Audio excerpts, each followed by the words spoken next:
பிரைஸ்லோ ஆதியாகமம் 6:14 சொல்லப்பட்டது. நீ குப்பேர் மரத்தால் உனக்கு ஒரு பேழை உண்டாக்கு, அந்த பேழையிலே அறைகளை உண்டு பண்ணி அதை உள்ளும் புறமாக கீழ்பூசு அப்படின்னு ஆண்டவர் சொன்னார். யார்கிட்ட? நோவாக்கிட்ட. அப்போ உள்ளும் புறம்னு செய்யணும், கீழ்பூசணும். அப்புறமா யாத்திராகமம் 2:3 அவளது அப்புறம் ஒழித்து வைக்கக்கூடாமல் ஒரு நாணல் பெட்டி எடுத்து அதற்கு பிசுனும் கீழும் ஊசி அதில் பிள்ளையை வளர்த்து அதை வச்சு நதியோரமாய் நாணலுக்குள்ளே வைத்தார்.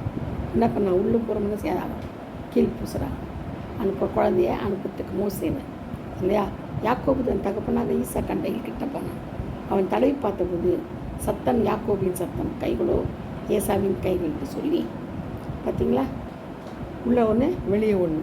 அவனுக்கு கை தேர்த்து கள்ளத்திற்கு எச்சரிக்கை இருந்து ஆட்டுத்தோலை போர்த்து கொண்டு உள்ளத்தில் வருவார்கள், உள்ளத்திலோ அவர்கள் பட்சிக்கிற ஓநாய்கள். மத்திய 7:15, 16, 17, 18, 19 சொல்லப்பட்டிருக்குது. பார்த்தீங்களா? இப்படி பட்சிக்கிற ஓநாய்கள். அதனால் நம்ம என்ன செய்யணும்? உள்ளும் புறமும் பார்க்கணும், சுத்திகரிக்கணும் ஆண்டவர்கிட்ட சொல்லி. சரியா? கர்த்தர் தாமே பாதுகாப்பாராக. ஆமென்.